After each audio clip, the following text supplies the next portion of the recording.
The second thing that will help us when it comes to being inadequate is we need to be willing to say yes. Look at verses 4 through 7. It says, "And when he had finished speaking, he said to Simon, 'Put out into the deep and let down your nets for a catch.' And Simon answered, 'Master, we toiled all night and took nothing. But at your word I will let down the nets.' And when they had done this, they enclosed a large number of fish, and their nets were breaking. They signaled to their partners in the other boat to come and help them, and they came and filled the boats so that they began to sink." The second part of realizing how inadequate we are is we have to be willing to say yes.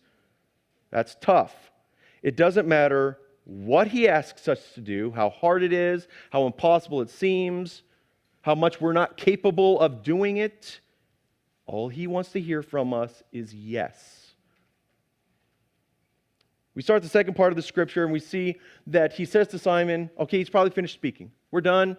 People are starting to disperse. He looks at Simon and he goes, hey, let's do a little bit of fishing. Right?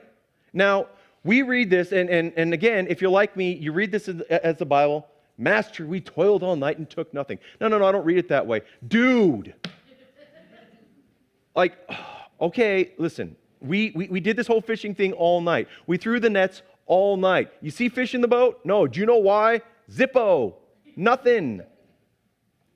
Like, it's true. Like, we sit there and we go, no, he was like, yes, master, let me draw. No, he was annoyed. Okay? What's it say? But at your word, I'll drop the nets. If you say so, I'll do it. I might not like it, but if you ask me to, I'll do it. So Simon, whether he was annoyed or not, we don't know. Again, I have no idea. I'm not in Simon's head. I'm just assuming. If it was me and I was tired and smelly and wanted to be off the boat and didn't want to fish, that would be my attitude, unfortunately.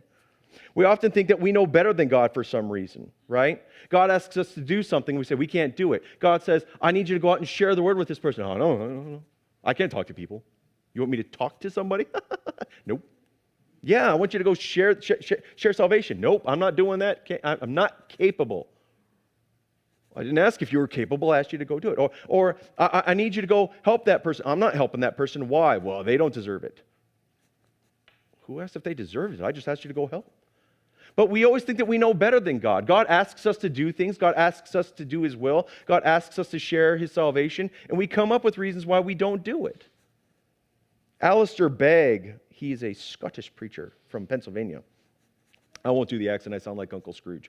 He said, if I don't preach the gospel to myself all day, every day, then I will find myself beginning to trust myself, trust my experience, which is part of my fallenness as a man. If I take my eyes off the cross, I can then give only lip service to its efficacy, while at the same time living as if my salvation depends on me. And as soon as you go there, it will lead you either to abject despair or a horrible kind of arrogance. And it is only the cross of Christ that deals both with the dreadful depths of despair and the pretentious arrogance of the pride of man that says, you know, I can figure this out and I'm doing wonderfully well. Yep. I mean, humanity in a nutshell right there. We need to understand that God isn't going to make a command that makes us feel comfortable. That's not how He works.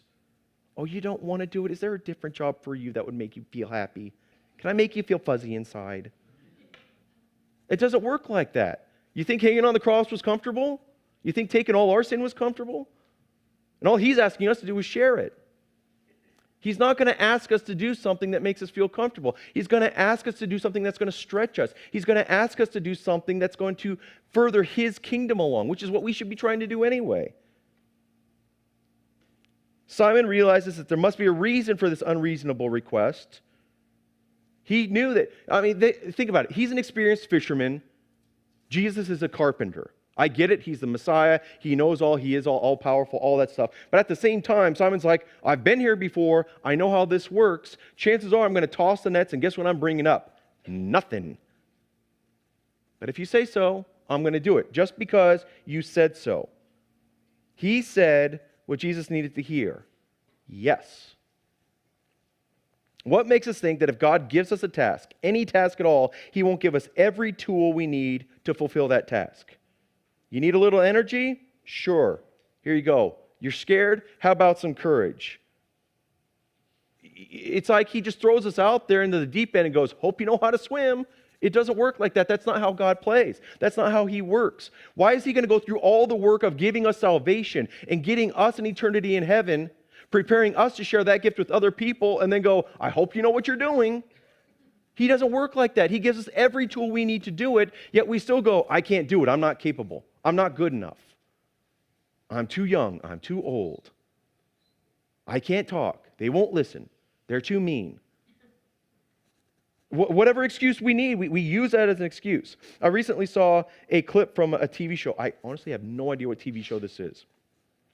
But on this clip, there was a trial, and there was a pastor on trial.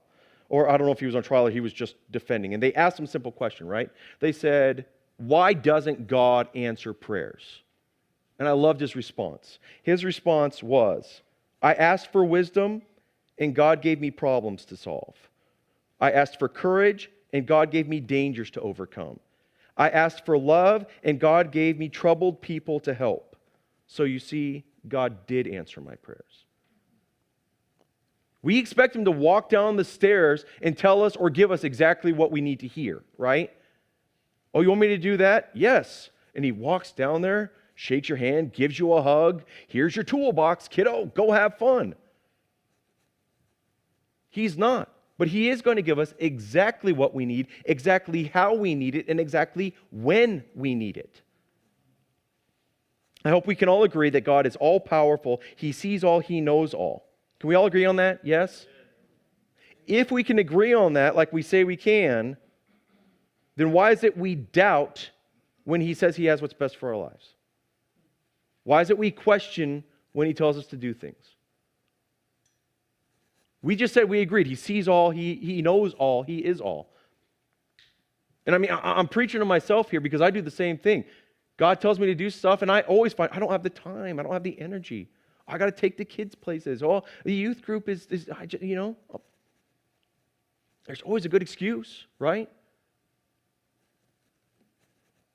Matthew 10:29 says, are not 2 sparrows sold for a penny, and not one of them will fall to the ground apart from your Father?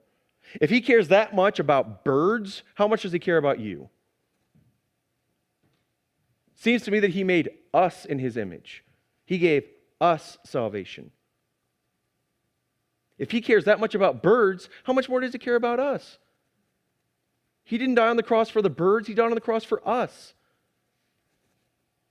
Nehemiah 9:6-7 says, you are the Lord, you alone. You have made heaven, the heaven of heavens, with all their host, the earth and all that's on it, the seas and all that's in them. And you preserve all of them, and the host of heaven worships you. You are the Lord, the God who chose Abram and brought him out of Ur of the Chaldeans and gave him the name Abraham.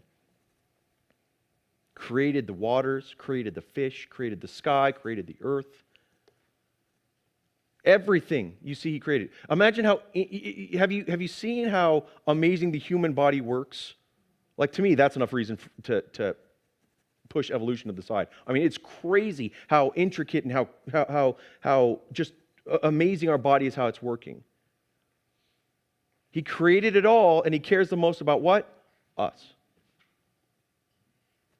Yet, we can't listen. He might be wrong. What if he's steering me down the wrong path? He doesn't work like that. That's not who God is. Because Simon said yes, it says that they had so many fish that they couldn't pull up the nets. That's got to be quite a few fish. I mean, these guys know what they're doing, right? They probably have all the tricks and trades, like, okay, it's a big catch. We have to switch our handle a little bit. Or no. It was so bad that they call out to James and John, you guys got to get in your boat and get over here. There's too many fish to bring up. And they reach in, and James and John come over, and there's so many fish that both boats are filled with fish.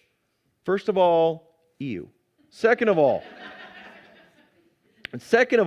I mean, can you imagine, like, pulling it, and you just keep dumping these fish in going, I thought you said you fished last night. I did fish last night. Where was this spot yesterday, right? So, and the boats are so full that it says the boats are starting to sink. This isn't a little dinghy on Medical Lake, people, right? We're not talking, just like a one-man paddle boat that's like, woohoo, I got a fish. We're talking big fishing boats. And these boats are so full of fish that they start to sink.